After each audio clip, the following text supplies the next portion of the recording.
Hi மக்களே, இன்றைக்கி காளான் பிரியாணி எவ்வளோ உதிரி உதிரியாக இருக்குது, பார்க்கவே சாப்பிடணும் போல் தோணுது. வாங்க வீடியோக்குள்ளே போகலாம்.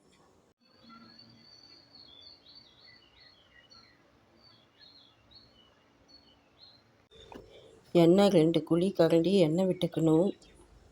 அதில் 2 டேபிள் ஸ்பூன் நெய் விட்டுக்கணும்.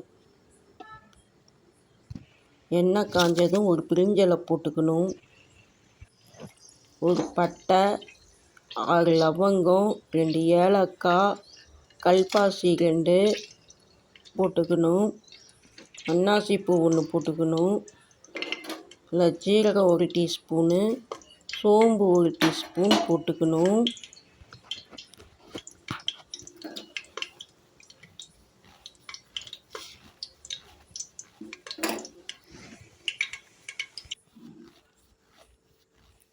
நல்லா கிளறி விடணும். படன் வெடிக்கிறப்ப ஒரு 5 பெரிய வெங்காயம் நீல வாக்கில் வெட்டி வச்சுருக்கேன், அதை போட்டுக்கலாம்.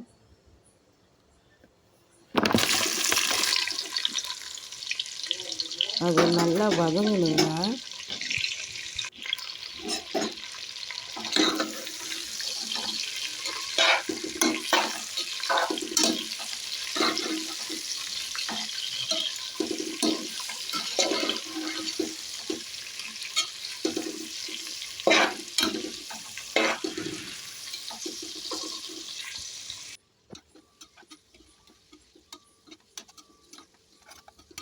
வெங்காய கலரு நல்லா மாறணும். ஒவ்வொரு பொருளும் நல்லா வதங்கினாதான் அப்போ தான் டேஸ்ட்டு கொடுக்கும்.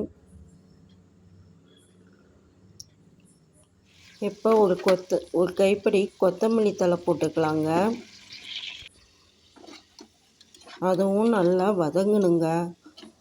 ஒவ்வொரு பொருளும் பார்த்து வதங்கினாதான் அப்போ தான் பிரியாணி டேஸ்ட்டு கொடுக்கும். ஒரு கைப்பிடி புதினா போட்டுக்கலாங்க.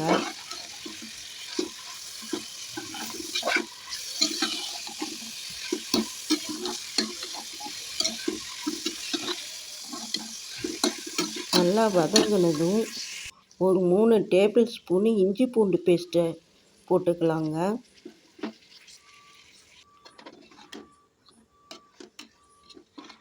நல்லா வதங்கணுங்க. நல்லா பச்சை வாசனை போகணுங்க. இப்போ பச்சை மிளகா நீல வாக்கில் வெட்டினது 5 மிளகாய் போட்டுக்கலாங்க. ஒரு கப் தயிர் விட்டுக்கலாங்க. ஒரு கப் தயிர்ங்கிறது 100 mlங்க. உடனே கிளறி விட்டுக்கணுங்க. திருக்கையாக இருக்கக்கூடாதுங்க. நல்லா சுண்டி வரணுங்க. இது உங்களுக்கு தேவைப்பட்டால் ஒரு கப் பட்டாணி கூட போட்டுக்கலாங்க.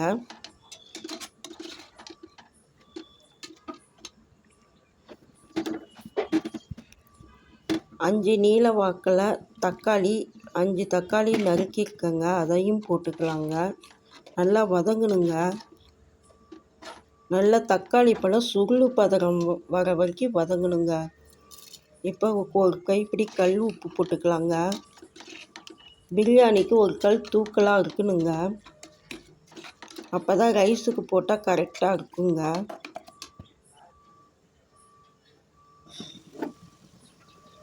ஒரு ஸ்பூன் மிளகாத்தூள் போட்டுக்கலாங்க, தனி மிளகாத்தூள். 1/2 spoon மஞ்சத்தூளுங்க. 1 teaspoon தனியாத்தூளுங்க. 1/2 teaspoon garam masala பொடிங்க. நல்லா வதங்கிடணுங்க. இப்போ காளான் 600 கிராம் எடுத்துருக்கேங்க. அதுவும் நல்லா வதங்கணுங்க.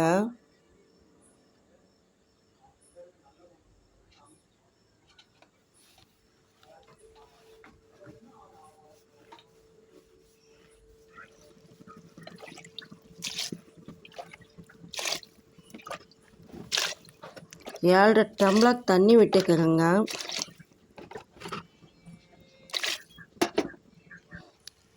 நான் 600 கிராம் அரிசி எடுத்துருக்கேங்க, சாப்பாட்டு அரிசி. அது 4 தடவை கழுவி அரை மணி நேரம் ஊற வச்ச அரிசிங்க. அப்போ தான் உதிரி உதிரியாக வருங்க அரிசி மேலே மிதந்து வரும்போது குக்கரை மூடி ஒரு விசில் விட்டுக்கணுங்க. எங்கள் அரிசிக்கு ஒரு விசில் போட்டால் போதுங்க, வெந்துடுங்க. அவங்கவுங்க அரிசிக்கு தகுந்த மாதிரி விசில் விட்டுங்க. ஒரு 15 நிமிஷம் கழித்து குக்கரை திறந்து பார்க்கணுங்க. விசில் அடங்கினதும் லேசாக கிளறி விடணுங்க.